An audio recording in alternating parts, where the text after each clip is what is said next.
Amici telespettatori, una vera sorpresa. Ebbene sì, abbiamo un ospite in studio. Non vi resta che attendere. Sigla. Non c'è un po' la macchinazione, non c'è una politica strana.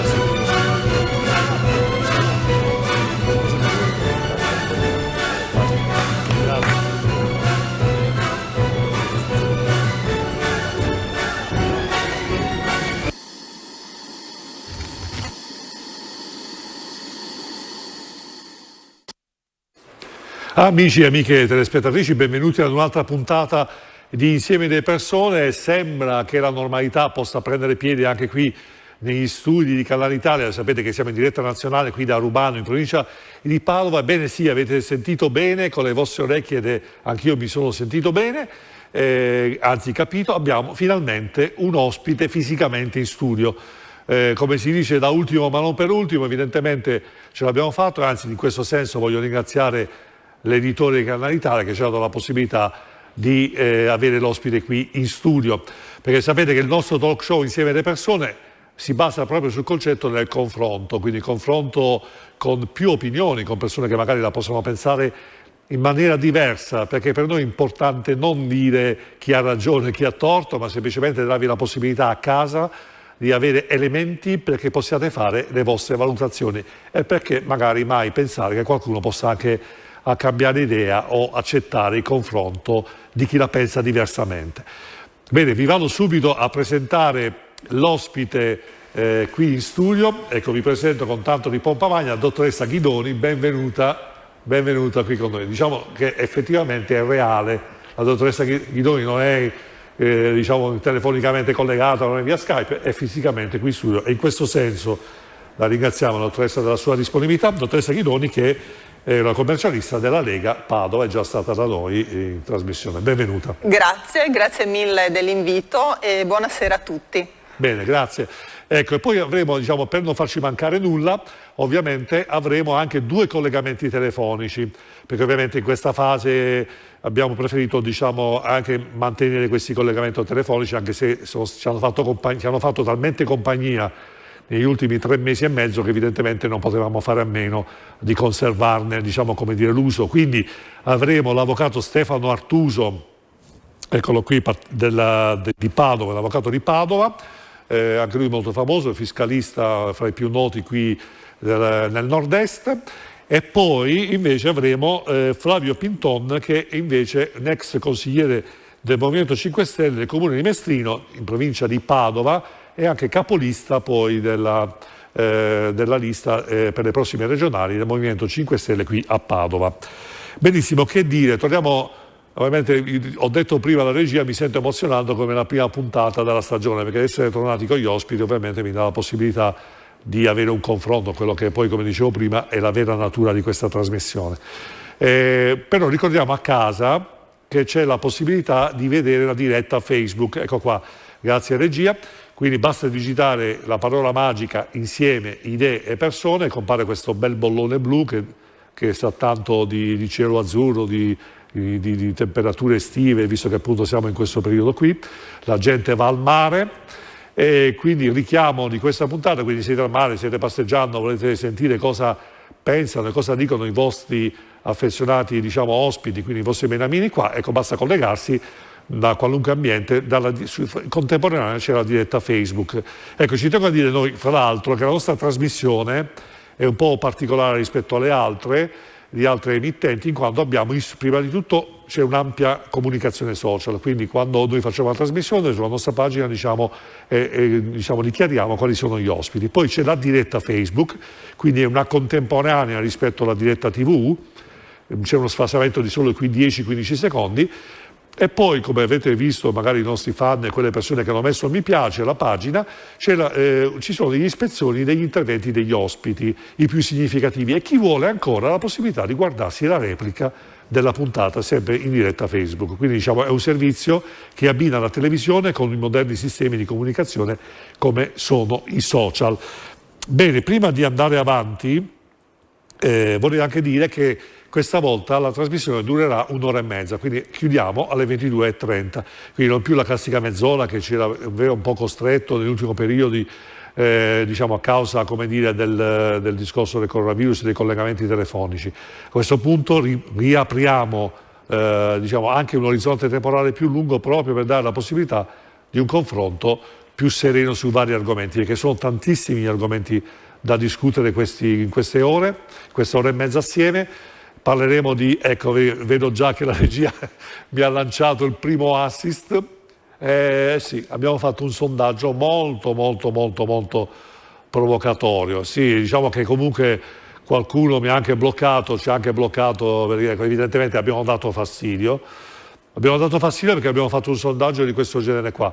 Voi del Movimento 5 Stelle che avete votato il Movimento 5 Stelle nel marzo 2018, quando ci sono state le politiche, quando il Movimento 5 Stelle aveva dichiarato guerra al PD e abbiamo messo Di Battista con la famosa piovra, cioè praticamente tutti gli interessi tentacolari delle collusioni, diciamo, del PD, a detta di Di Battista, non a detta nostra ovviamente. E questo Di Battista andava in giro con questo tabellone dicendo qua il PD ha fatto questo, qui il PD ha fatto questo, qua il PD va de retro al PD, e poi alla fine hanno fatto il governo, quindi assieme. Quindi la domanda era: caro elettore del PD, rivoteresti ancora il Movimento 5 Stelle, perché quando l'hai votato a marzo era contro il PD, adesso invece si è alleato con il PD stesso? E ovviamente questa è una domanda che mi è venuta spontanea, perché ovviamente mi sono messo nei panni, se è possibile, di un elettore Movimento 5 Stelle. E quindi non vi dico nulla, perché ovviamente leggeremo assieme i commenti più significativi. Diciamo semplicemente che ci sono stati più di 150 commenti nei gruppi a Spopolato, più di 100.000 persone hanno visto il nostro sondaggio. Quindi vi lascio con un piccolo stacchetto pubblicitario e poi ovviamente torneremo subito col fare qualche domanda al nostro ospite qui su, la dottoressa Ghidoni. A fra pochissimo. La birra Morgana è una birra sana e poi bere una damigiana.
Eccoci nuovo in linea, 21.08, sempre qua in diretta da Canale Italia Padova.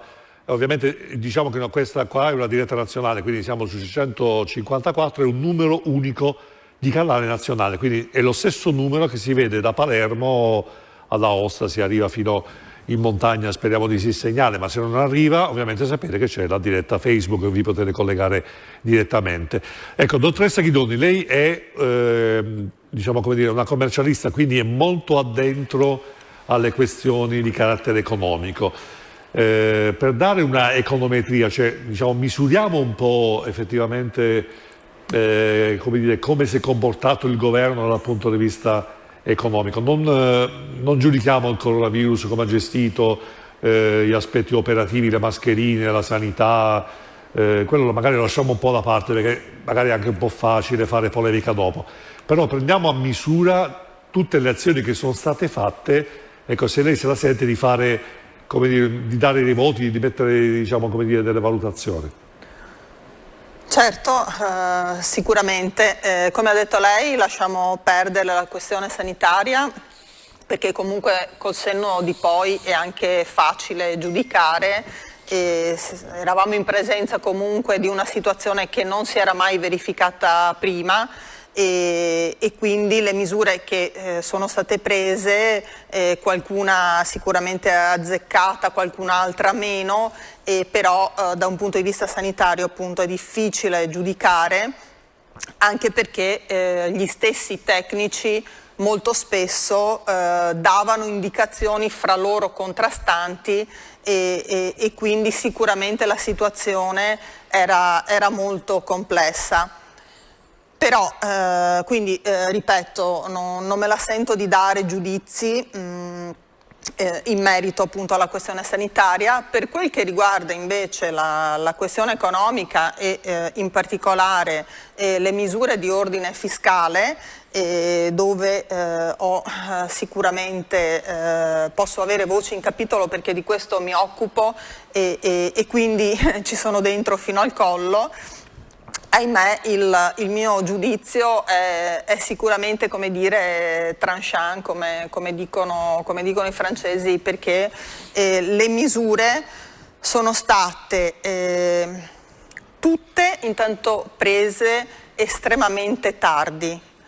Molto spesso ci sono state delle proroghe per quel che riguarda i pagamenti fiscali, che sono arrivate dopo la scadenza. E quindi c'era nell'aria il fatto che sarebbero arrivate le proroghe e per forza di cose, perché le aziende erano chiuse e anche era materialmente impossibile effettuare i pagamenti perché non c'era proprio nessuno in azienda e quindi si sapeva che sarebbero arrivate, ma sono arrivate addirittura, il primo decreto è arrivato dopo la scadenza e la prima scadenza che avrebbe dovuto appunto prorogare.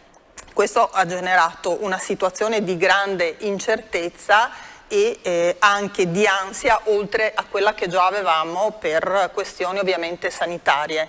Ecco, bene, adesso abbiamo, grazie dottoressa, come questo primo approccio a questi aspetti economici, abbiamo in linea l'avvocato Artuso. Avvocato, mi sente? Buonasera, vi sento, grazie, un saluto a lei, un saluto alla dottoressa Ghidoni. Buonasera avvocato. Buonasera a lei. Ecco, senta, avvocato, la dottoressa Ghidoni come dire, ha detto una cosa molto semplice: le manovre sono arrivate comunque in ritardo rispetto alle effettive necessità. Lei che voto darebbe a tutti questi? Perché poi ovviamente sa cosa sto facendo, avvocato Artuso, lo dico anche alla dottoressa Ghidoni. Ho detto al mio staff di giornalisti: per favore guardatemi tutte le conferenze stampa di Conte e estrapolatemi tutte le promesse. Faremo, sburocratizzeremo, vi daremo i 50 miliardi. Perché io adesso queste cose nelle prossime puntate ho intenzione proprio di snocciolarle, cioè proprio in orizzonte temporale. Vi ricordate quando Conte diceva? Però alla fine lei come valuta l'azione di governo dal punto di vista economico, intendo? La questione dei tempi mi vede d'accordo con la dottoressa Ghidoni, perché effettivamente al di là delle scadenze si riferiva a quelle di marzo, perché abbiamo visto, mi pareva che scadesse il 16 marzo e il provvedimento è arrivato il 15 sera, tant'è vero che si è previsto che i pagamenti effettuati entro il 20 fossero comunque regolari. Questo è uno degli esempi. Ma al di là di queste tempistiche relative ai soli versamenti fiscali, la cosa che mi ha lasciato perplesso è la distanza temporale che c'è stata tra l'enunciazione del decreto legge e poi la sua pubblicazione in Gazzetta. Questo perché per gli operatori del diritto, per i commercialisti, per gli imprenditori, per le partite IVA, ma anche per i semplici cittadini, non è facile capire quando una legge entra in vigore, se viene annunciata e poi dall'annuncio alla pubblicazione in Gazzetta Ufficiale passano anche 6 o 7 giorni. E poi se a questi 6-7 giorni seguono i decreti attuativi che arrivano dopo 10, 15, 20 giorni. Ieri è stato pubblicato quello per il contributo a fondo perduto, un modulo molto semplice che probabilmente poteva essere reso disponibile prima. Da un punto di vista dei tempi, quindi, io non posso che concordare, ci sono state delle criticità. È pur vero che noi oggi stiamo parlando delle misure economiche, ma il decreto rilancio nelle sue 400 pagine alle misure economiche dedica forse un terzo, perché all'interno di quel provvedimento troviamo tutta una serie di misure che esulano dall'economico fiscale, ma che servivano comunque. Pensiamo alle strutture sanitarie, pensiamo ai rinnovi di tutti i documenti, alle autorizzazioni, ai permessi, cioè tutta una serie di cose a cui tutti i ministeri hanno dovuto lavorare, tant'è vero che oggi quel decreto in corso di conversione è all'esame di tutte le commissioni, sia la giustizia, il bilancio, sono tutta una serie di problematiche. Se poi entriamo nel merito delle misure, io credo che alcune misure siano state molto importanti e abbiano dato i loro frutti. Penso soprattutto alla moratoria dei mutui e dei leasing introdotta dal decreto Cura Italia. Quello ha consentito a molte imprese di non pagare le rate di mutui o addirittura di arrivare a dei rifinanziamenti con gli istituti di credito proprio per la particolarità della situazione.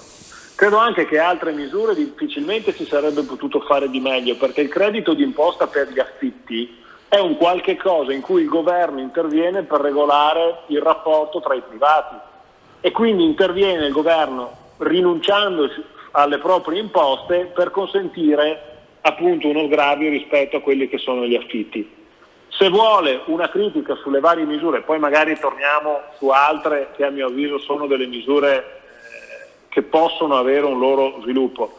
Se vuole una critica, quella relativa al taglio dell'IRAP, va bene il taglio delle tasse, però in questo senso andare a tagliare le imposte anche a chi dalla crisi non ci ha rimesso nulla o ci ha guadagnato, perché il taglio dell'IRAP è lineare, cioè il taglio dell'acconto, la cancellazione della prima rata di acconto del saldo 2019 è lineare, purché si fatturi meno di 250 milioni. Ecco, questa è una misura che probabilmente poteva essere ripensata andandola a ricollegare, come fanno altre misure del decreto, con gli spostamenti dei versamenti, con il contributo a fondo perduto, con il bonus affitti, andandola a ricollegare alla perdita del fatturato. L'avrei visto più coerente con un'azione di governo che si deve misurare con delle risorse limitate.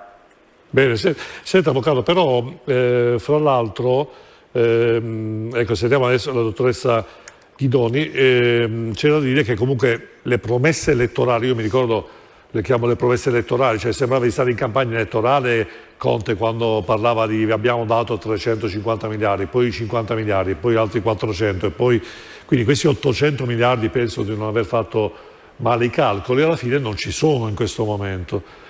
E poi avvocato Artuso le chiederò che cosa succederà da settembre, perché tutte queste tasse che oggi vengono sospese poi si trovano tutte sommate, qua c'è anche in Veneto una parola in dialetto molto simpatica che però non lo dico perché lo direi male, però tutte assommate uno sopra l'altro, quindi ecco, vediamo dove sono questi 800 miliardi, non ci sono, dottoressa?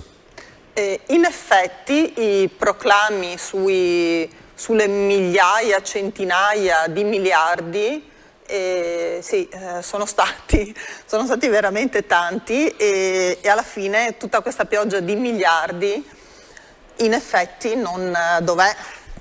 Cioè, si è parlato di potenza di fuoco mai vista, ma è proprio il termine esatto, perché proprio, sì, Conte non si è vista. Conte ha usato questo termine, potenza di fuoco, sburocratizziamo l'Italia, cioè facciamo anche io, per esempio, le ho detto, sto raccogliendo, i miei ragazzi hanno fatto più di 30 video proprio di queste frasi a effetto di Conte. Infatti erano frasi sicuramente ad effetto e con sì, diciamo ci si aspettava che comunque prima o poi qualcosa arrivasse e devo dire che quello che è arrivato, ahimè, è stato veramente poco e soprattutto, come è stato anche sottolineato dall'esponente del PD, è arrivata diciamo, gli aiuti che sono arrivati un po' a pioggia, come è stato detto e come, ahimè, comunque sempre avviene in Italia e secondo me è uno dei problemi che ha questo Paese, cioè quello di non andare mai a verificare dove stanno i problemi, ad andare al nocciolo della questione, ma fare sempre, quando si tratta di tagli orizzontali con la mannaia, così pure quando si tratta di elargire, l'elargizione viene fatta proprio senza andare a vedere dove casca. E io, perché poi la interrompo, cioè, infatti poi dopo il legislatore dice vabbè dopo verificheremo dopo se qualcuno non ha i criteri, però c'è anche da dire che leggevo su qualche post su Facebook di persone che comunque non hanno ancora ricevuto i 600 euro e sono rimasti indietro a marzo, e qualcuno dice addirittura se avessi avuto il reddito di cittadinanza adesso avrei preso di più e l'avrei preso ogni mese. Quindi ci sono anche queste storture, Artuso. Beh, allora, quello dei controlli e della velocità sono due cose che bisogna coniugare. Se vogliamo sposare la logica dell'autocertificazione, è evidente che i controlli devono essere successivi e l'autocertificazione fa sì che sia tutto veloce, perché l'imprenditore dichiara un qualche cosa e poi la Guardia di Finanza piuttosto che gli altri enti controllano in un momento successivo. Questo velocizza, sburocratizza, ma aumenta anche il rischio di possibili abusi, frodi e quant'altro. Se invece vogliamo puntare alla massima efficienza del sistema sotto il profilo dei controlli, è evidente che dobbiamo andare ad una verifica preventiva, ma questo ritarda di giorni o molto più probabilmente ritarda di mesi l'erogazione dei crediti. Quella dell'autocertificazione è un sistema che ormai è consolidato nel nostro Paese e che anche il decreto rilancio ha assunto come centrale. Parlavo prima del contributo a fondo perduto, perché quella è un'autocertificazione molto semplice di una facciata che da lunedì potrà essere utilizzata, e il tema è se i 6 miliardi basteranno. Torno alla sua domanda iniziale della potenza di fuoco. Non dobbiamo però distinguere quello che è denaro sonante da quelle che sono gli effetti dei finanziamenti e gli effetti degli stanziamenti da parte dello Stato, perché lo stanziamento di bilancio che è andato in deficit è stato di 55 miliardi con il decreto rilancio e di 25 con i primi due decreti, quindi il Cura Italia e liquidità, quindi una somma di 80 miliardi. Tutto il resto che si è parlato, che ha parlato Conte, è il giro di denaro che lo Stato riesce a far muovere attraverso le garanzie, non attraverso una dazione in conto corrente oppure un risparmio. Però avvocato, no, infatti la contestazione non è tanto su quello, però io mi immagino sempre il contadino o il pensionato della Puglia, dell'Umbria, della Campania, che magari sente Conte in diretta e che Conte gli dice ti ho dato 350 miliardi alle imprese. E quindi ho dato i soldi ai dipendenti, ho dato i soldi agli imprenditori, e poi effettivamente questo, e quindi non è sempre come è stato detto, quindi è un problema anche di saper comunicare le cose in maniera corretta, e sicuramente Conte non penso che sia uno sprovveduto, quindi sia fatto così, lo ha fatto proprio perché voleva fare così. Io credo che in realtà queste poi siano cose controproducenti, perché anche si generano delle aspettative che se poi non vengono corrisposte sono controproducenti, però 400 miliardi di deficit non ci arriviamo, è inutile da dire, non ci arriviamo. Sono d'accordo. Ma nemmeno gli altri paesi sono andati in deficit per questi importi, e la Germania, che ha utilizzato delle somme molto più alte delle nostre, lo fa perché ha un debito pubblico del 60%. Senta, avvocato Artuso, quindi il 1° settembre torniamo dal mare, abbiamo fatto magari qualche leggera passeggiata sul lungomare, perché non abbiamo soldi per andare a fare chissà quale vacanze, si parla del 50% degli italiani a casa, abbiamo giusto i soldi per accontentare i nostri figli, per comprargli un gelato, un panino, quindi torniamo a casa e 8 milioni di cartelle pronti che partono per tutti alla fine, perché 8 milioni di cartelle vuol dire in definitiva uno per ogni famiglia, anzi più di una per ogni famiglia italiana. Come la vede? Cioè, qualcuno parla di, ovviamente riporto notizie di giornali, qualcuno parla che settembre-ottobre potrebbe essere un periodo molto caldo in termini di protesta sociale. Allora, la notifica delle cartelle e degli avvisi di accertamento in realtà partirà dal 1° gennaio 2021, perché nella norma attualmente del decreto rilancio si prevede lo stop alle notifiche fino al 31 dicembre e dovranno essere effettuate tutte l'anno prossimo. Quindi da questo punto di vista una tregua ci sarà. Non ci sarà una tregua, a quanto è dato capire, salvo provvedimenti che verranno adottati da qui in avanti, quanto ai versamenti, perché devono essere effettuati entro l'anno ai fini di garantire i saldi di bilancio.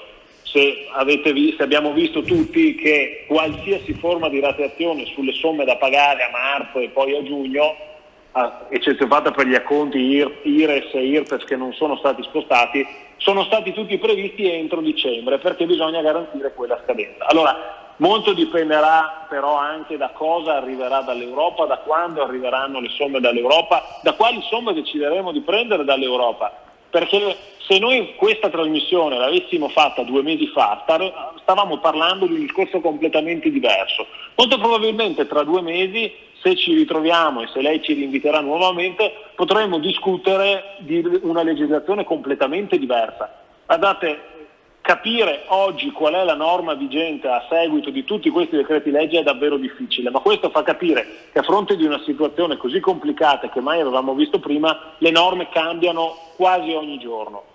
Io mi auguro soprattutto una cosa, che le aziende non debbano richiudere a settembre-ottobre e che il governo e le regioni arrivano preparate ad un eventuale ritorno della crisi, perché una crisi sanitaria avrebbe effetti, a mio avviso, mortali su moltissime aziende anche del nostro territorio, e una nuova chiusura determinerebbe la chiusura di molti, non soltanto delle imprese ma anche dei professionisti, perché guardate che moltissimi professionisti, oggi il Sole 24 Ore portava che il 20% dei professionisti rischia di uscire dall'ambito lavorativo, vuoi perché sono cambiate le tecnologie, vuoi perché questa situazione ha reso il mercato molto più competitivo e anche molto più difficile.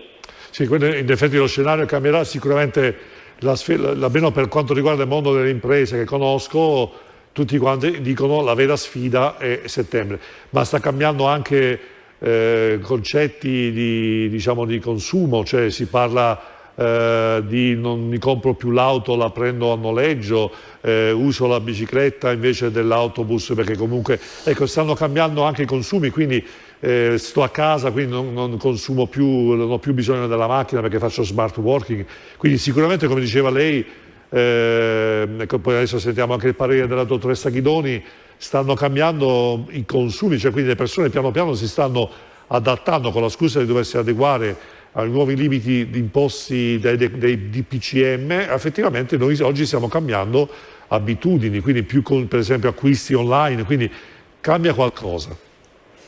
Sicuramente abbiamo scoperto modi nuovi proprio di vivere e quindi ci sarà sicuramente qualche aspetto positivo che ci deriva da questa crisi, e quello che preoccupa è sicuramente la mancanza di liquidità, perché alla fine quello che è accaduto è che sono stati dati i famosi 600 euro non a tutti, perché comunque c'è stata una parte delle partite IVA che non ha preso proprio niente, e quindi diciamo così proprio in concreto quello che è arrivato è stato al momento veramente molto poco.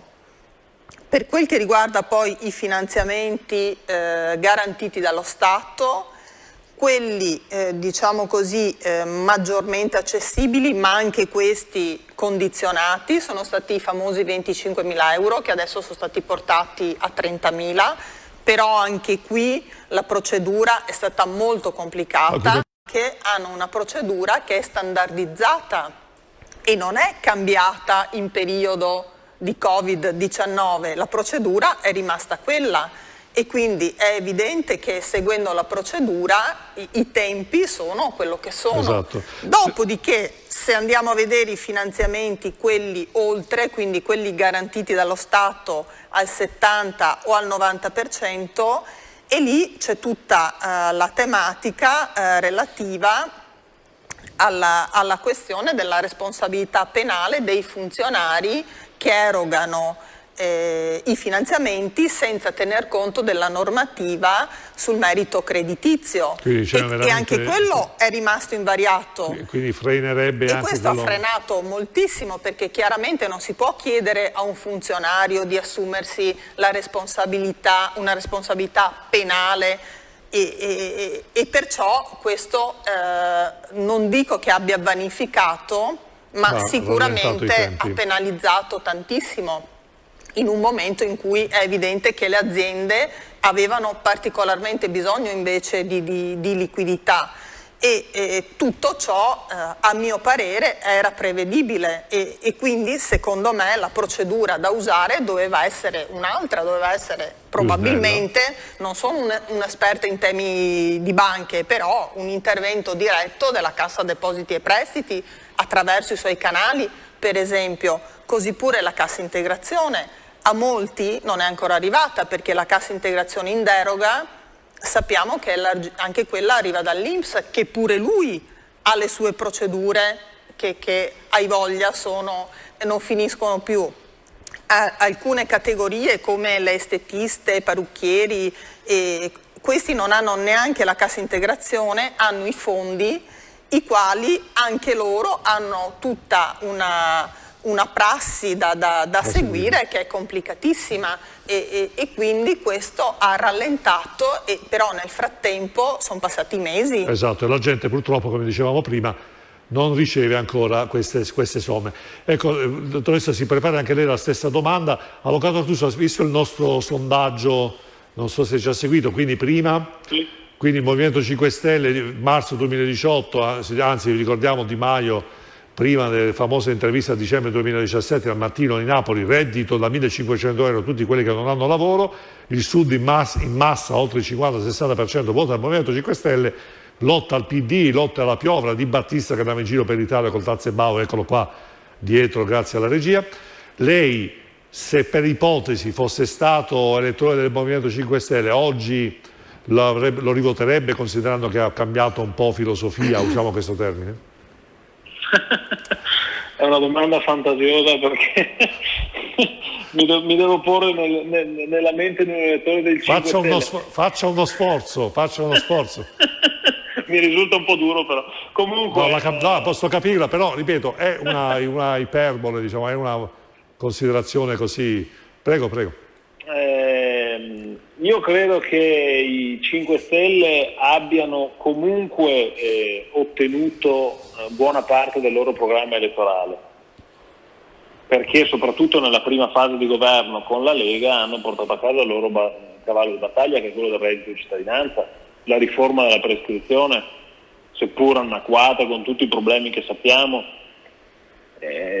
lo spazzacorrotti, temi molto cari ai 5 Stelle, con le concessioni alle autostrade sappiamo benissimo le battaglie che ci sono state, quindi da un punto di vista dei punti programmatici hanno inciso e non poco, anche perché avendo preso il 32% nel 2018 hanno i numeri in Parlamento per contare. Poi sul tema delle alleanze abbiamo visto che se a livello centrale hanno dimezzato i consensi, a livello regionale piuttosto che alle amministrative è stato un disastro. Questa politica non credo che abbia premiato, anche se forse era l'unica politica possibile, e sia io che la Ghidoni lo possiamo confermare, perché alla fin fine in quel Parlamento insomma entrambi abbiamo visto l'alleanza dei 5 Stelle. Quindi da un punto di vista programmatico sì, da un punto di vista delle alleanze no è la risposta. Benissimo, quindi è stato molto esplicito. Dottoressa Ghidoni, lei invece come se fosse stata elettrice? Io mi chiedo come ci sia qualcuno che li vota, sinceramente io veramente ho un giudizio che è negativo e credo che chiunque sia stato al governo, vale a dire un po' tutti a questo punto, possa confermarlo, perché comunque loro si sono trasformati nel tempo. All'inizio avevano delle idee che potevano anche essere condivisibili e in effetti avevamo anche qualche punto in comune, perché per esempio la voglia di scardinare il sistema, quindi di dare un giro, di cambiare le cose. Poi invece pure loro si sono adattati alla situazione, adattati benissimo. Qualcuno dice poltronismo, poltronare. Diciamo che viene da pensare, perché in effetti si sono appunto adagiati, sistemati e e hanno accettato un po' tutte le situazioni, sono passati da un'alleanza con la destra dalla sera alla mattina a un'alleanza con quelli che sono i nostri oppositori, cioè la sinistra, con una disinvoltura che lascia veramente perplessi. E devo dire che anche Conte comunque si è rivelato un trasformista in tal senso, perché pure lui prima aveva una casacca e poi se l'è tolta, se n'è messa un'altra, e così come se cambiasse una cravatta, e quindi insomma questo a me lascia veramente, veramente perplessa.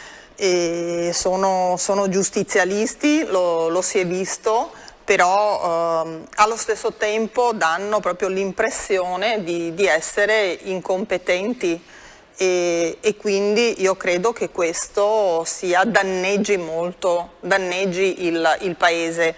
Poi per fare l'alleanza, comunque per tenere in piedi l'alleanza, è quello che sta accadendo anche adesso. Compromessi continui. È tutto un compromesso, che è quello a cui ha detto no Matteo Salvini ad un certo punto. Ha detto basta, qua non se ne viene fuori, chiudiamola qua.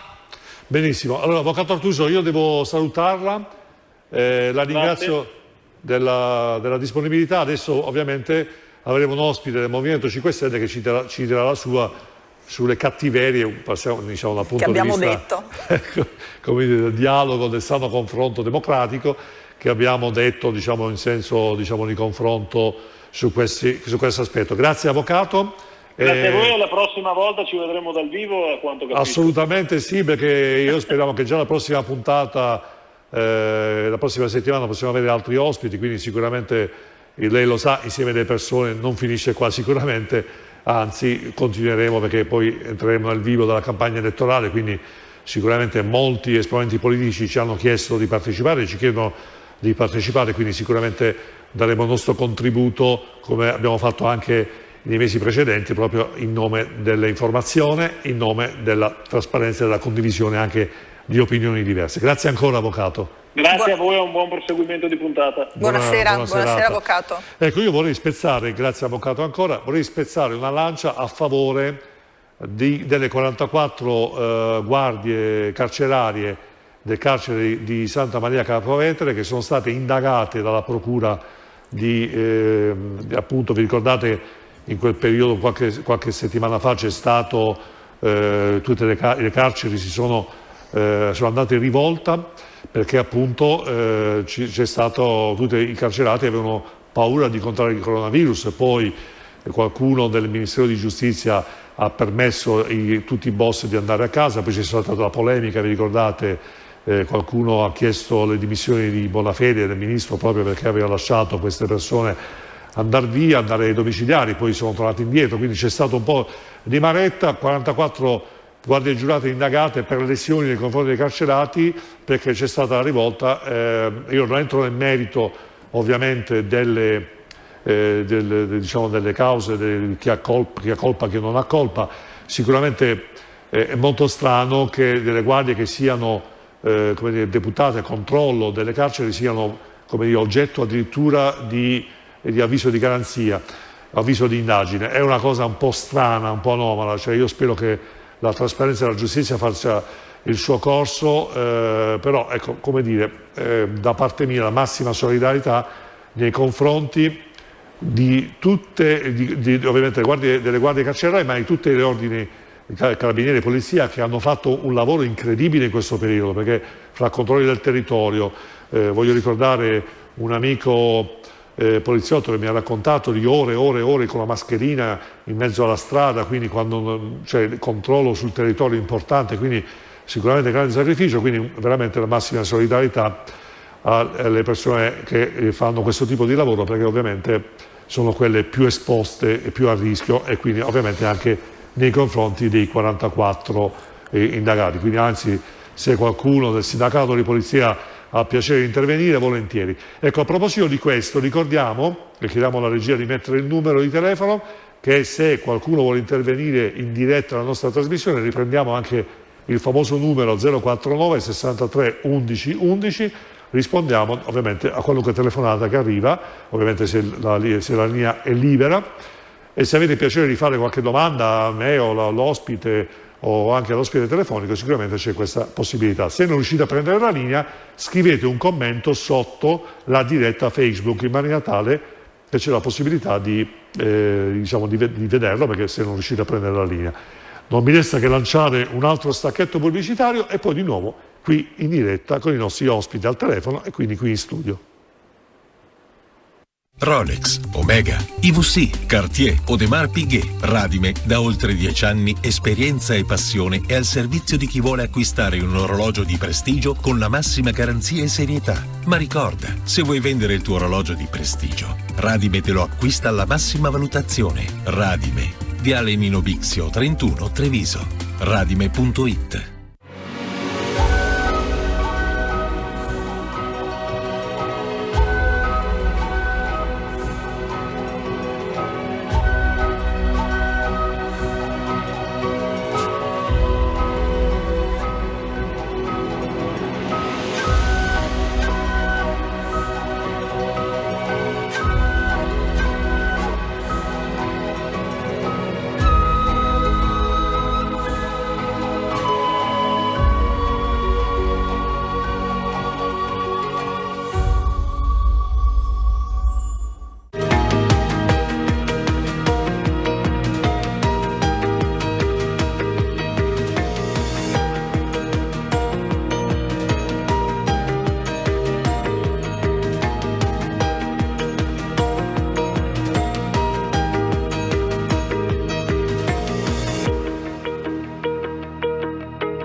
La birra Morgana è una birra sana e ne puoi bere una damigiana.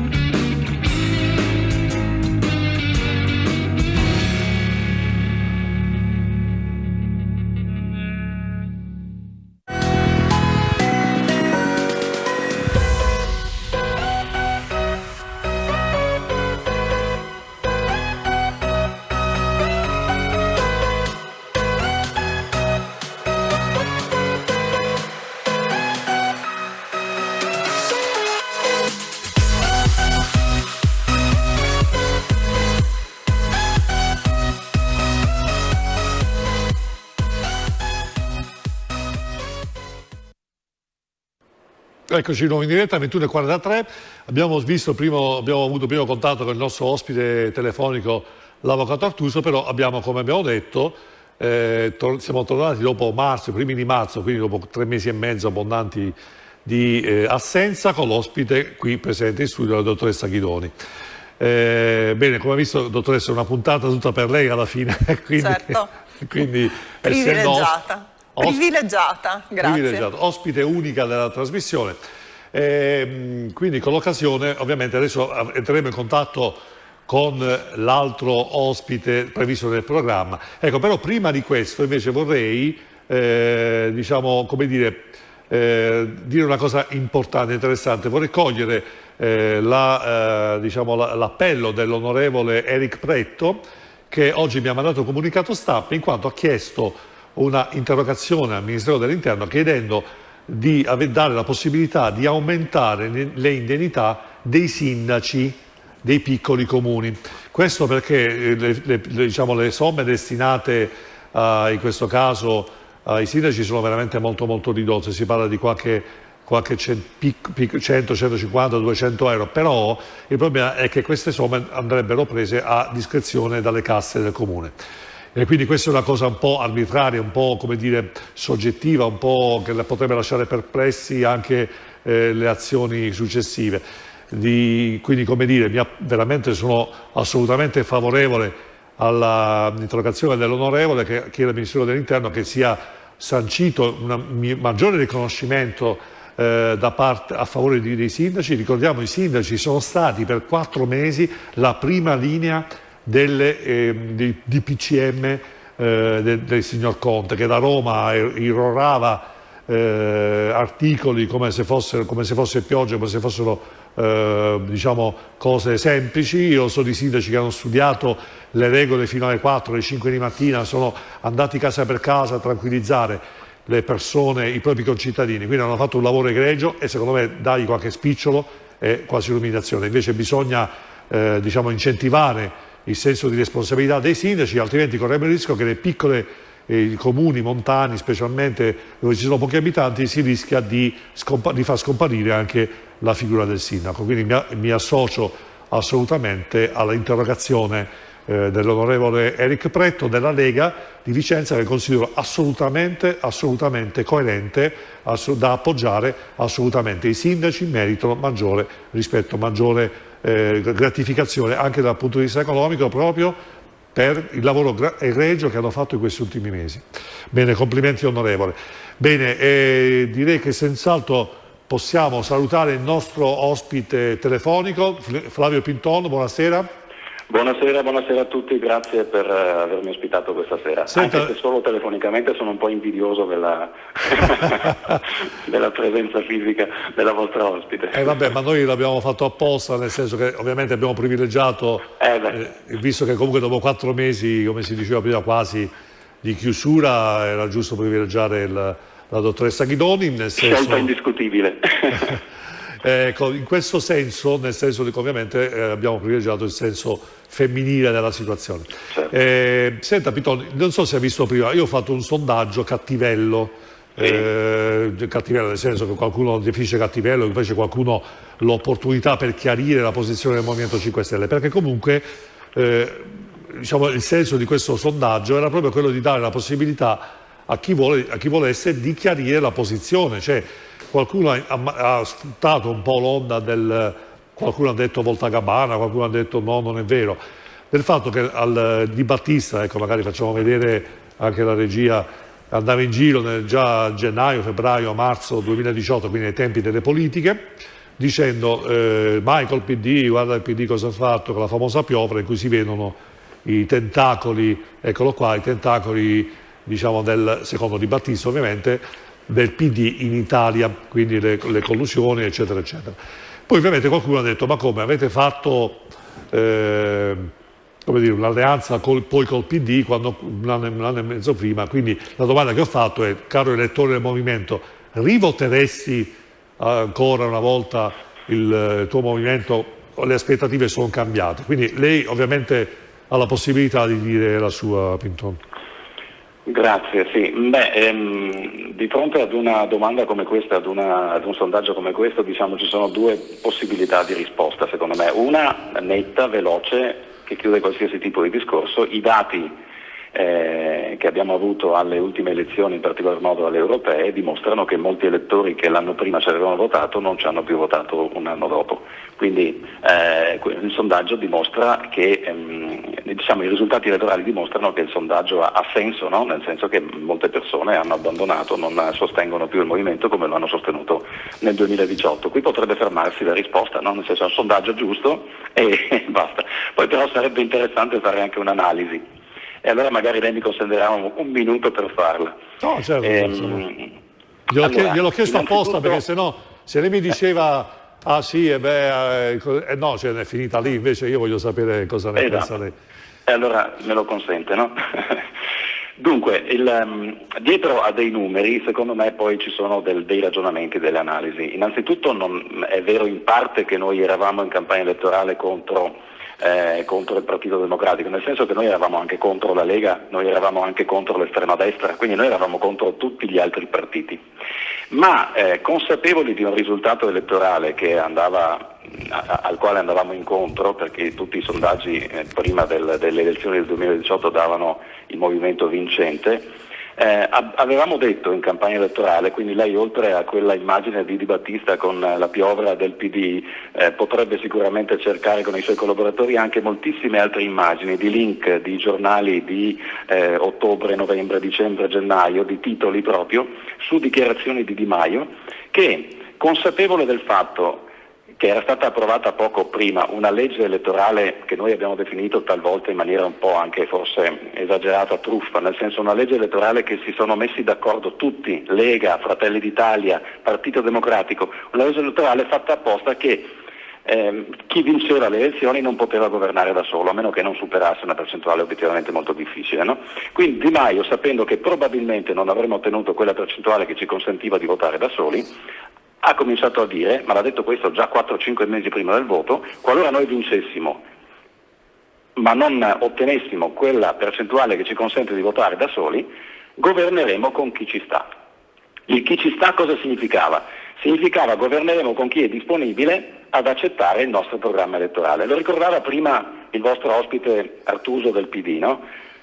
Lo ricordava bene, nel senso che dopo le elezioni abbiamo fatto delle trattative, siamo partiti col PD a trattare perché era il partito che era arrivato secondo, a un certo punto però Renzi ha cambiato idea e mi ricordo in diretta da Fazio, una ospitata in TV, disse che non avrebbe mai fatto un accordo con noi, si è fatto sotto la Lega e abbiamo fatto il governo e abbiamo portato a casa parte del programma elettorale, si ricordava il reddito di cittadinanza, si ricordava la legge spazzacorrotti, una legge che probabilmente insieme con altri partiti non avremmo mai fatto. Poi dopodiché Salvini ha deciso di capitalizzare quel consenso elettorale che era riuscito ad ottenere in un anno di governo con noi e ha abbandonato il sentiamo Piton, la interrompo un attimo così Guidoni, non è andata così. Non è andata così? Non è andata così, Piton.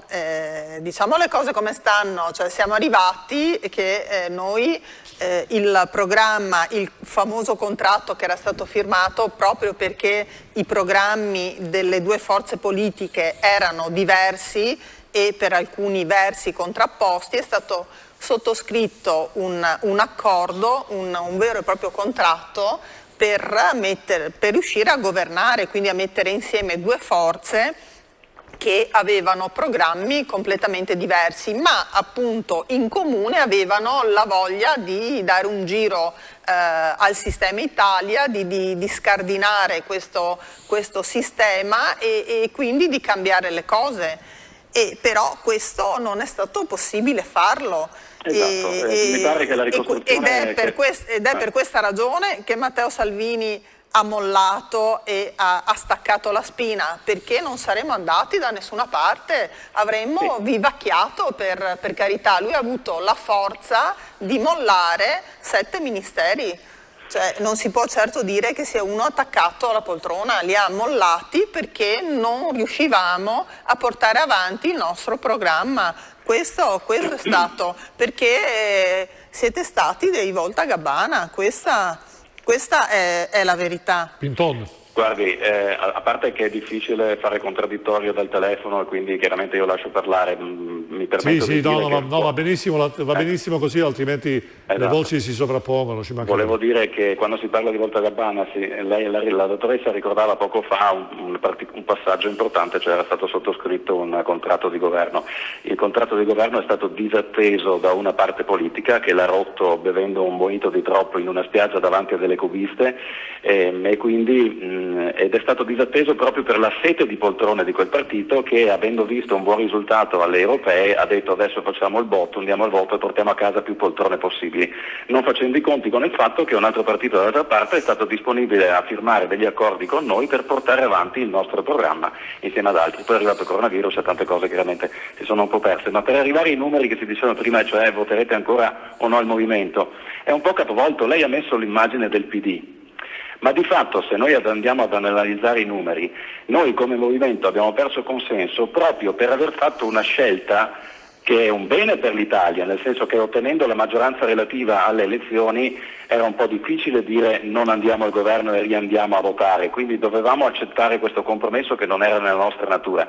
Ma noi perdiamo consenso perché questo compromesso, purtroppo, dico io, l'abbiamo fatto con una forza politica lontanissima dalle nostre idee di futuro. La Lega è un partito che quando gli si parla di petrolio lo vede come il futuro, vuol trapanare l'Adriatico per trovare petrolio, no? La Lega vuol bruciare i rifiuti con l'inceneritore. È chiaro che la Lega è il medioevo dal punto di vista ideologico. Noi guardiamo al green, guardiamo ad altre cose, quindi obiettivamente gli elettori che vedevano nel Movimento 5 Stelle il futuro e la lotta a un certo tipo di politica fallimentare che rappresentava la Lega e il centrodestra hanno capito o hanno pensato male, a mio giudizio naturalmente, poi ognuno fa quello che vuole, hanno pensato che anche noi eravamo diventati come sta gente qua.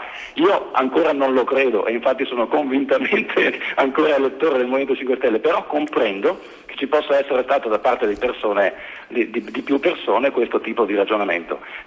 Ci sta, saranno i fatti e sarà il buon governo, se riusciremo a farlo chiaramente, a dimostrare se hanno sbagliato a fare questo tipo di ragionamento nel breve periodo, perché poi le elezioni non saranno domani mattina e quindi ci sarà il tempo anche, speriamo che non ritorni questo grande dramma del virus, ci sarà il tempo per dimostrare che un futuro per questa Italia diverso è possibile. Non torna questo virus, cioè, il virus torna nelle nostre menti, c'è qualcuno evidentemente che sta buttando benzina sul fuoco, che evidentemente traeva un vantaggio da questo coronavirus e ha piacere che torni, ma se c'è il sole, si sta bene, i contagiati sono pochissimi, per fortuna rispetto a qualche mese fa diciamo che possiamo goderci un momento di serenità e sicuramente anche se torna siamo più preparati rispetto a prima. Io mi auguro che quello che lei sta dicendo sia quello che poi si realizzerà, nessuno chiaramente si dottoressa Ghidoni, quello che ha detto Pinton...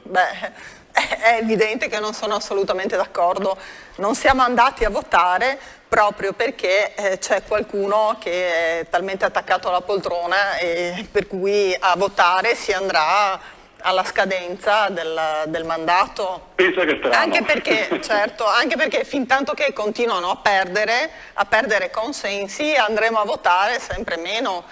Sia il Movimento 5 Stelle che altre forze politiche, che Renzi, che sta anche lui perdendo consensi e quindi pure lui non stacca la spina perché ha paura del confronto elettorale ed è la stessa paura che ha il Movimento 5 Stelle, perché dove si va a votare si vede chiaramente che il Movimento 5 Stelle viene penalizzato pesantemente dall'elettorato e questo vorrà dire qualcosa.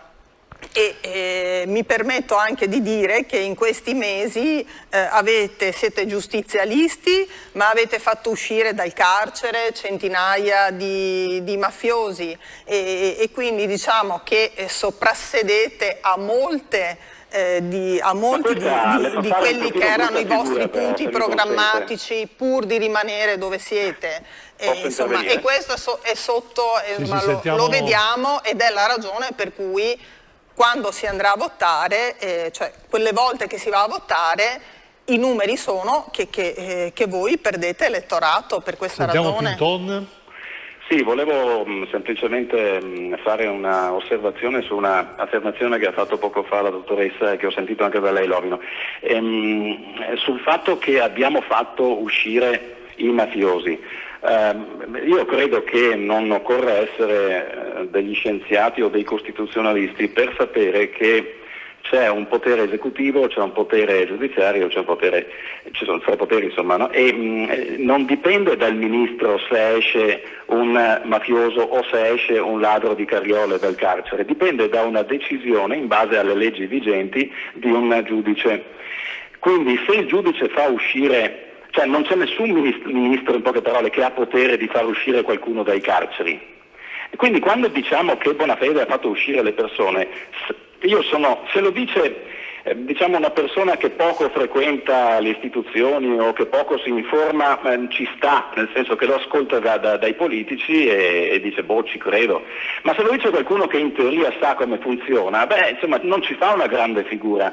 Torno a ripetere, chi scarcera le persone sono le persone che sono delle istituzioni competenti in materie, e non sono i ministri e non sono i politici. Il governo ha il potere di far eseguire quello che decide il Parlamento, le leggi si fanno in Parlamento, e quelle leggi che hanno consentito di far uscire, che certi giudici hanno fatto uscire questi mafiosi, quelle leggi non sono state approvate con questa legislatura. Anzi, il ministro Bonafede è intervenuto e ha fatto un decreto apposito per cercare di recuperare questa brutta cosa che era accaduta. Quindi diciamo le cose come stanno, perché poi la gente magari in fiducia ci crede, no? E non è così, diciamolo, abbiate l'onestà di dirlo, non è assolutamente così. Pintone, come le promesse di Conte sugli 850 miliardi, la stessa preoccupazione che dicevo prima, cioè la gente ci potrebbe credere. Senta, dottoressa Ghidoni, vuole aggiungere qualcosa? Faccia la stessa roba con Zaia, però sarebbe bello verificare tutti i comizi che sta facendo tra 3 mesi e mezzo in diretta televisiva. Provi ad andare a vedere cosa diceva Zaia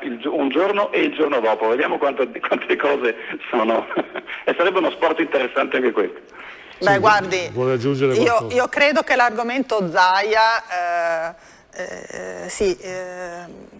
si parla da solo, cioè credo che sia proprio perdente attaccare Zaia visti i risultati che ha ottenuto.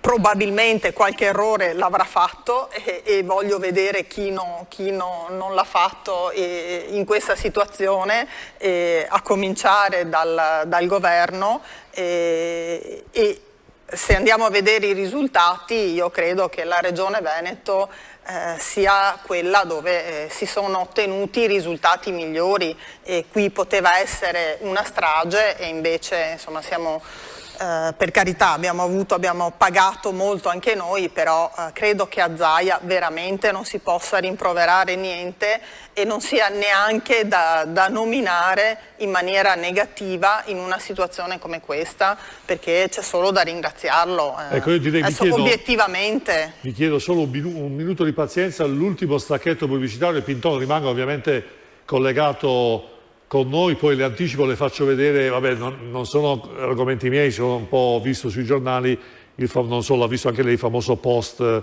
di Di Maio, che è lo stesso, tranne qualche piccolo dettaglio: parto a Lubiana, vado in Grecia, vado a Lubiana. Vabbè, lei lo avrà visto, si era fatto un'idea. Comunque ecco, il tempo anche le lascio anche il tempo per dire la sua, per prepararsi la risposta. Rimanete con noi e poi parleremo del famoso post che ha un po' animato i giornali online di questa mattina. A fra pochissimo.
La birra Morgana è una birra sana e poi bere una davigiana.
Eccoci di nuovo in diretta, ringraziamo il direttore di me il Sestante News, è una testata giornalistica settimanale online, esce ogni domenica intorno alle 10 di mattina, che dire, si possono raccontare eventi, circostanze, fare comunicati aziendali, anche eventi politici che interessano il territorio, quindi andiamo alla possibilità di raccontare fatti reali che magari non trovano spazio talvolta nei quotidiani, nei settimanali, ma è la possibilità settimanalmente di raccontare situazioni che diversamente non avrebbero rilievo. Quindi i cittadini, gli imprenditori, i politici hanno la possibilità, le aziende hanno la possibilità appunto di raccontare eventi. Ricordiamo inoltre che c'è il bonus pubblicità, quindi chi vuole fare pubblicità sul Sestante ha la possibilità di recuperare un 50% del proprio investimento come bonus fiscale, ed effettivamente funziona perché già negli anni passati è stato utilizzato, effettivamente una parte è stata effettivamente retrocessa come bonus. Grazie al Sestante News, ricordate solo online e anche su Facebook, ed esce ogni settimana la domenica alle 10, quindi in piena, diciamo, come dire, sotto l'ombrellone si parte e uno, se vuole, ha la possibilità di leggersi tutte le ultime notizie. Grazie al Sestante News. Ecco, fra l'altro, come dicevamo, prego la regia di far vedere i due post famosi di Di Maio, quindi ecco qua, il primo è Atene, quindi vado ad Atene, ci sta seguendo Pinton? È in linea? No, certamente. Quindi il primo post che ha messo su sto andando ad Atene, ecco qua, sto facendo il ministro degli esteri alla grande, eccetera, eccetera, poi il giorno prima, il giorno dopo, adesso non ricordo, ecco qua, Lubiana, sono a Lubiana, quindi molti hanno ironizzato sul fatto evidentemente che la fotografia è più o meno la stessa, cioè nel senso la location, usiamo questo termine, è simile, è uguale. Ovviamente questa cosa ha suscitato un po' di ironia sui social. Lei, diciamo una cosa simpatica, ecco, non c'è nulla di trascendentale, però diciamo, secondo me chi deve fare il ministro degli esteri dovrebbe un po' curare anche questi aspetti, o no? No, questo chiaramente adesso immagino che tutti voi possiate comprendere che non è il ministro degli esteri che fa i post. Sì, ma ovviamente. Ecco, quindi questo è chiaramente un errore, credo comunque assolutamente veniale da parte di chi gli cura la pagina e ha inserito una foto piuttosto che un'altra. Diciamo che mi fa molto piacere, tra virgolette, che Di Maio venga criticato o sia oggetto, diciamo, di ilarità per questo motivo che è davvero nulla in confronto ad altre ilarità che hanno colpito altri personaggi, cioè nel senso c'è stato uno che la signora prima diceva che non si può parlare di questa persona perché appunto essendo in televisione dalla mattina alla sera e non avendo contraddittorio alcuno è chiaro che si fa fatica a parlarci, però diciamo che c'è qualcuno che negli ultimi mesi ha citato un filosofo mai esistito e una poesia che ha parlato di cinesi che mangiavano i topi,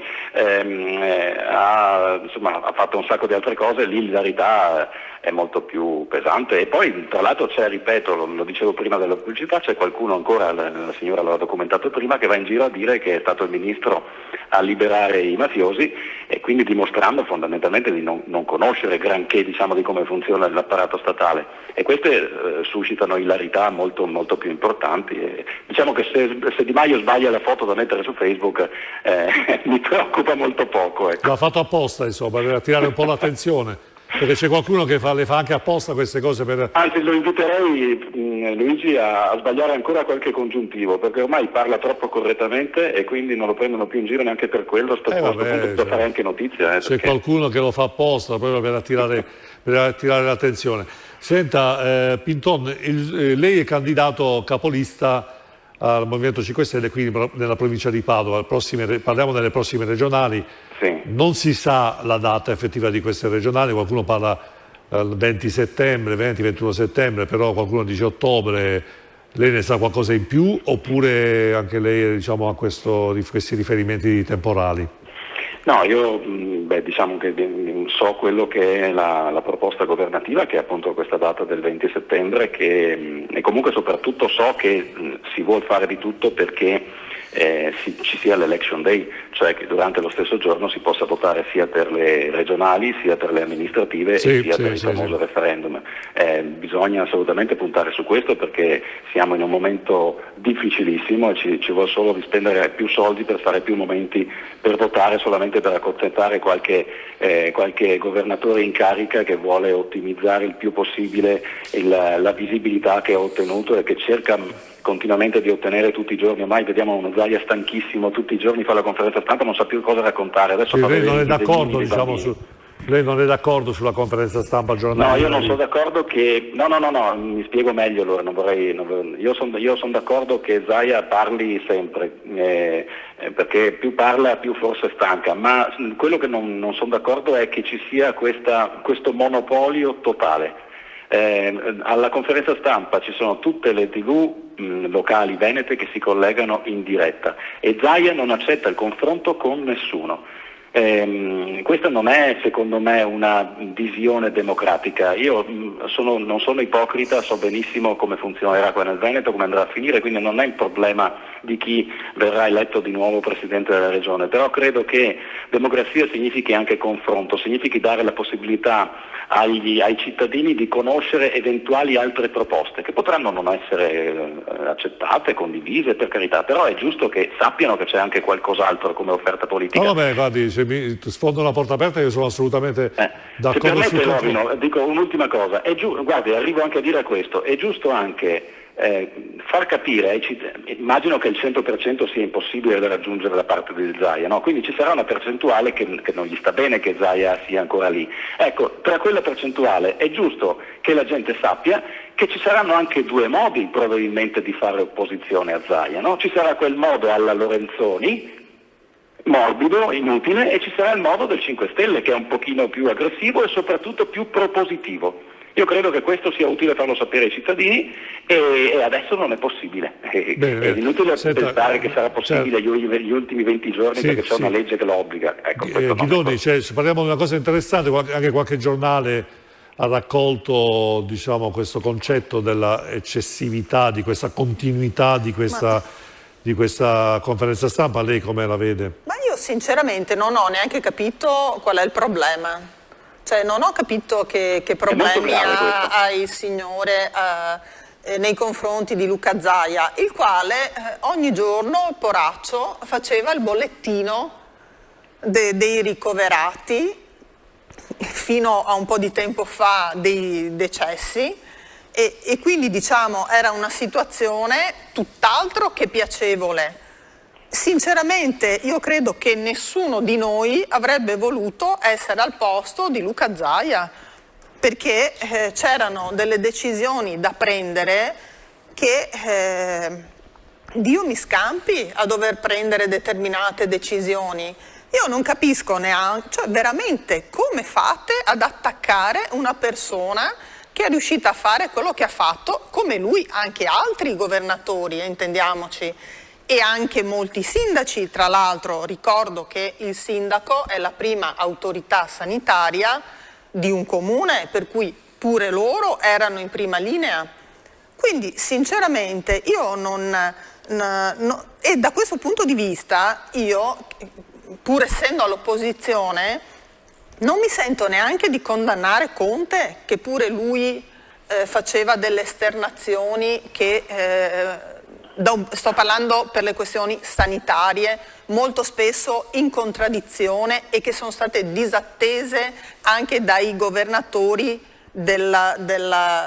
che erano dalla sua parte politica, perché erano delle indicazioni che non erano, che poi si sono rivelate non corrette, ma io sinceramente mi sento di giustificarlo perché comunque gli stessi tecnici davano indicazioni molto spesso in contraddizione fra loro e quindi il politico credo fosse in seria difficoltà a dover prendere determinate decisioni, perché poi alla fine il ruolo del politico è quello di far sintesi e di prendere una decisione. Quindi io veramente non capisco l'accanimento del signor Pitton qui nei confronti di Luca Zaia, che invece indipendentemente, veramente lo dico spassionatamente, indipendentemente dalla posizione politica, io giammai, ma credo chiunque avrebbe voluto essere al posto suo. A essere là a sciorinare bollettini di guerra ogni giorno e con le persone che si trovavano in uno stato d'animo drammatico molto spesso. E poi da lì è partita la questione economica, per cui poi bisognava anche prendere decisioni in merito alla situazione economica, quindi alle riaperture, quindi assumersi responsabilità, perché d'altra parte bisognava pur ripartire, non potevamo mica stare sempre seduti su un divano davanti alla televisione oltre quello che già siamo stati. E quindi veramente io non capisco, non riesco neanche a capire la posizione dell'esponente 5 Stelle, perché veramente non mi sento proprio di aggiungere niente se non quello che è apparso da quello che comunicava Luca Zaia ogni giorno. Se mi permette, le dico una cosa, io non parlerei di accanimento nei confronti di Zaia, io parlerei, perché non è un termine che mi piace tanto, io parlerei di persone che hanno anche idee diverse. Lei sta dicendo che non capisce che ci sia la possibilità che le persone possano avere idee diverse, invece c'è questa possibilità. Io appartengo a quella categoria oggi minoritaria che pensa che, per esempio, al di là degli ultimi 2 o 3 mesi, che pensa che per esempio che il Veneto, che è stato disegnato da Zaia negli ultimi 10 anni, che è la continuità del governo che ha avuto prima Galan, non è il Veneto che io penso rappresenti un futuro che va bene per mia figlia. Il Veneto è la regione più cementificata d'Italia. Ok? E questo è un primato di cui io non vado affatto orgoglioso come Veneto.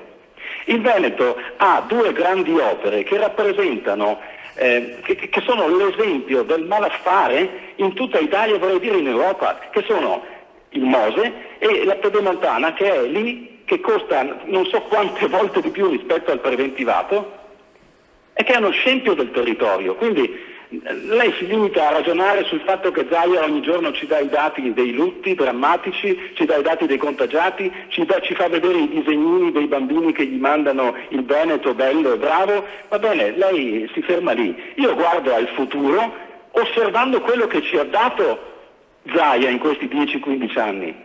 E dico, se questo è quello che vogliamo per il futuro, cioè un Veneto sempre più con cemento, sempre più con inquinamento, con l'aria irrespirabile, se questo che vogliamo per il futuro dei nostri figli, io mi permetto di avere un'opinione diversa. Lei non la capisce?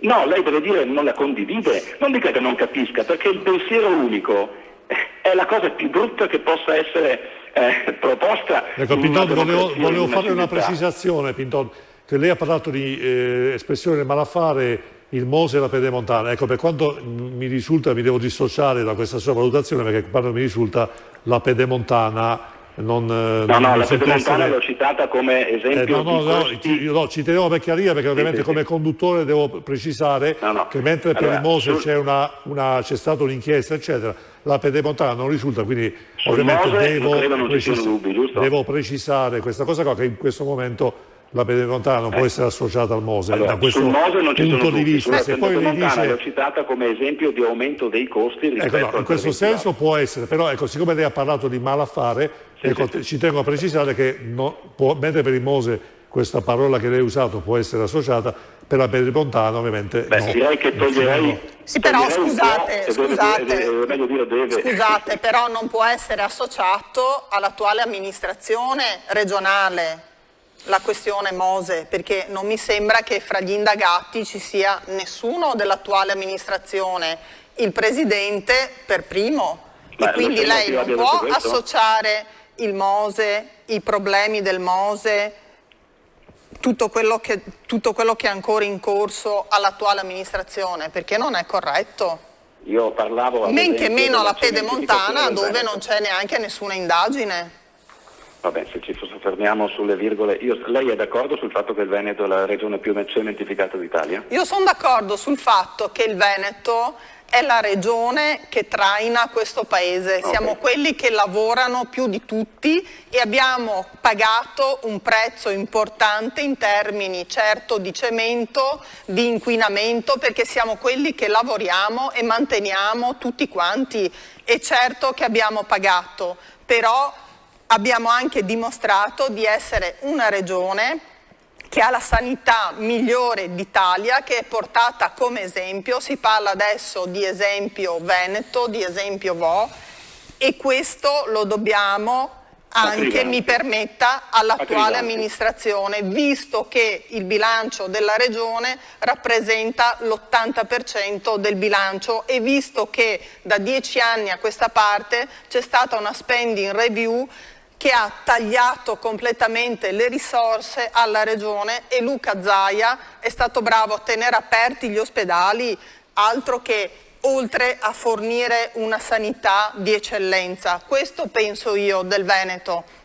Poi certo che abbiamo anche noi i nostri problemi e questo non lo possiamo negare, ma sono dovuti al fatto che siamo quelli che lavorano dalla mattina alla sera e pagano più tasse di tutti.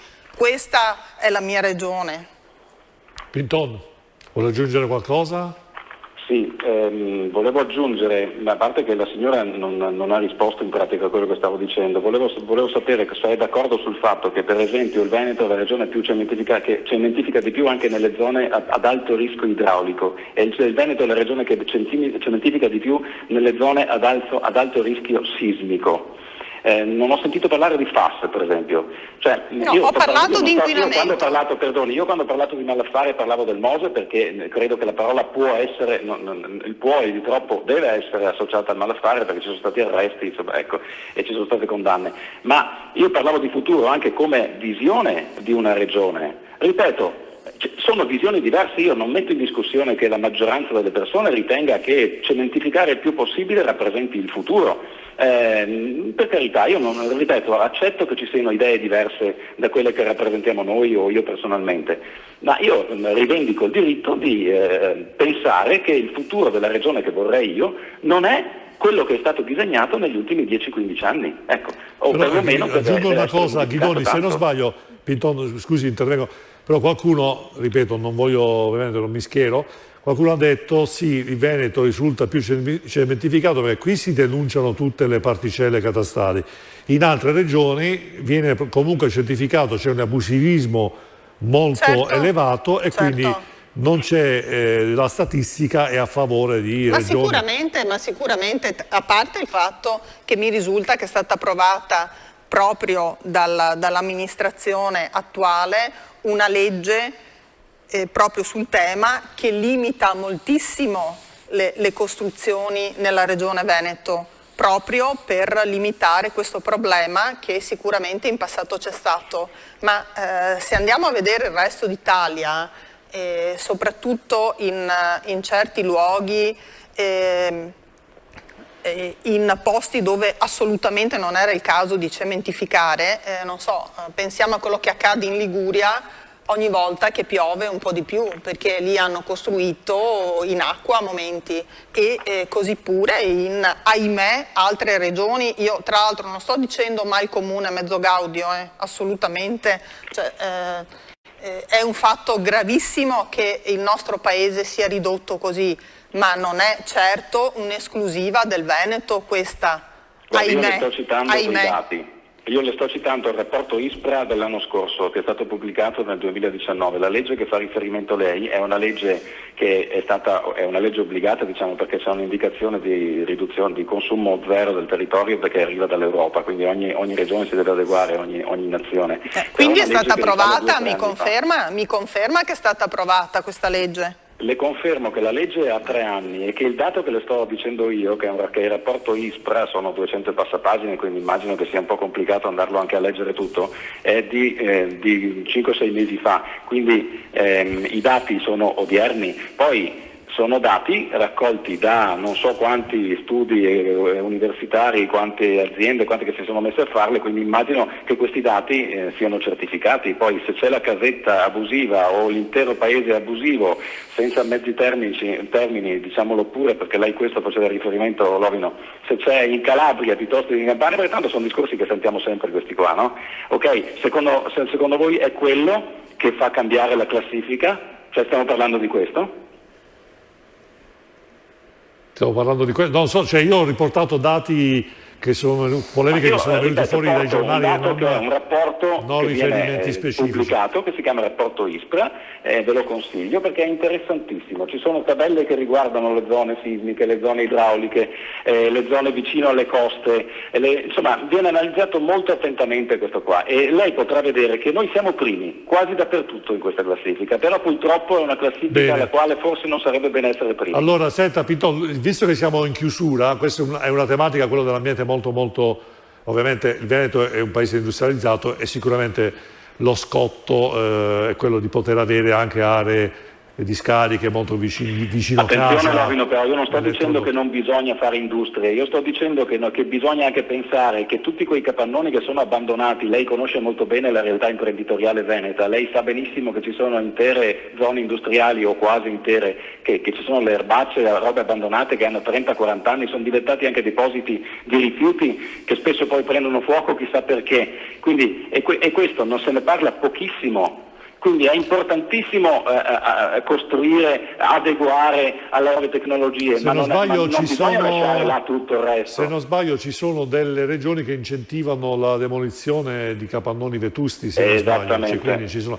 Allora senta Pinton, un minuto o due, siccome visto che siamo in campagna elettorale ufficialmente dal 1° giugno, se in 2 minuti riesce a sintetizzare il primo punto del suo programma elettorale, quello su cui punta maggiormente in questa fase, diciamo, di presentazione della sua candidatura come capolista alle prossime regionali qui in Veneto.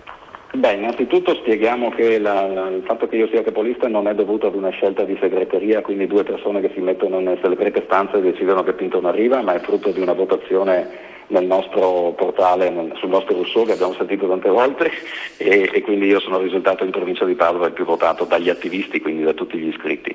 Per quanto mi riguarda, l'ho un po' fatto capire negli ultimi secondi, il mio massimo impegno sarà su quel che riguarda la cura dell'ambiente. L'ho fatto quando ero consigliere comunale, mi sono occupato di rifiuti, mi sono occupato di sicurezza stradale e vorrei estendere a tutta la provincia di Padova nel Veneto questa attenzione. Ci sono molte singolarità, molte particolarità nel nostro territorio anche padovano. Abbiamo un Selice, c'è Conselve, c'è la Bignasego, c'è anche a Padova Centro, Ospedaletto, nell'Alta Padovana, insomma adesso potrei fare una lista lunghissima. Comunque è stato sintetico come chiesto. Ecco, chiediamo alla dottoressa Cheidoni, se si dovesse candidare alle regionali, quale sarebbe il suo primo punto dell'eventuale programma? Beh, allora intanto faccio un grandissimo in bocca al lupo comunque al signor Pinton qui, visto che insomma lui è effettivamente candidato. Io a dire il vero non ho neanche pensato alle elezioni. E c'è da dire che comunque insomma, mi affiderei sicuramente al nostro Presidente e quindi al programma che vorrà portare avanti lui, e credo, comunque sono d'accordo sulla questione ambientale, che è di fondamentale importanza per tutto il Paese e anche per il Veneto. Abbiamo visto quello che è accaduto e quello che ha dovuto affrontare in questi ultimi anni. Ogni anno ne abbiamo avuta una, c'è stata la tempesta 2 anni fa, l'anno scorso l'acqua granda a Venezia, quest'anno anche questa, che tra l'altro sembra sia anche legata alla questione ambientale, perlomeno c'è una teoria che parla di questo, e quindi sono d'accordo che il tema ambientale è sicuramente un tema importante, come insomma comunque quello dello sviluppo economico, in questo momento in cui c'è una grande preoccupazione sul tema.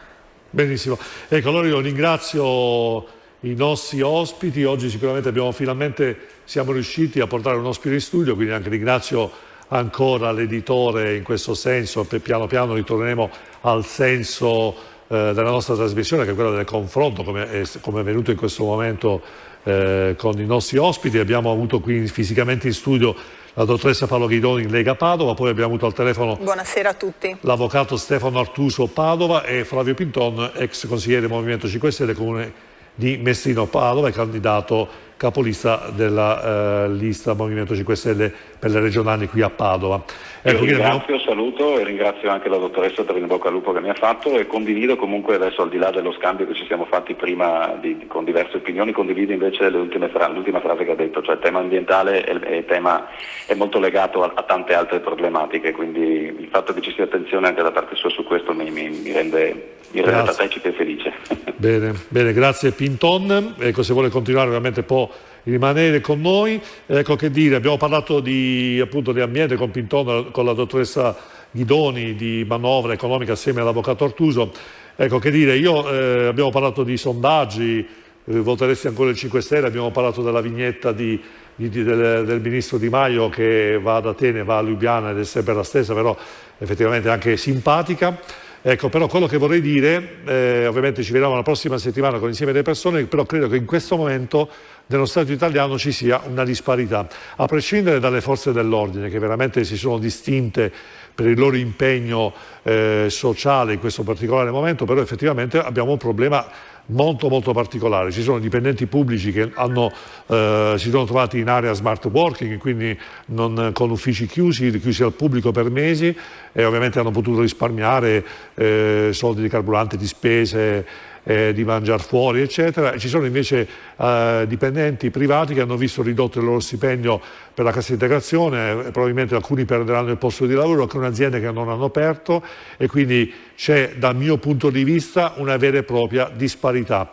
Quindi i dipendenti pubblici sono stati ampiamente tutelati in tutti i loro aspetti e quelli privati no. Quindi io non dico che sono a favore di uno o a discapito dell'altro, però credo che questa riflessione vada fatta, ed è una riflessione che trova la condivisione di tante altre persone. Bisogna considerare questo aspetto, non ci sono e non ci devono essere, dal mio punto di vista, cittadini di serie A e cittadini di serie B, cittadini di serie A che sono tranquilli con il loro stipendio e cittadini di serie B che non hanno i soldi per mangiare solo perché hanno fatto una scelta di andare in un'azienda privata a lavorare. Credo che in uno Stato democratico come questo, questa circostanza deve essere assolutamente risolta. Alla prossima settimana.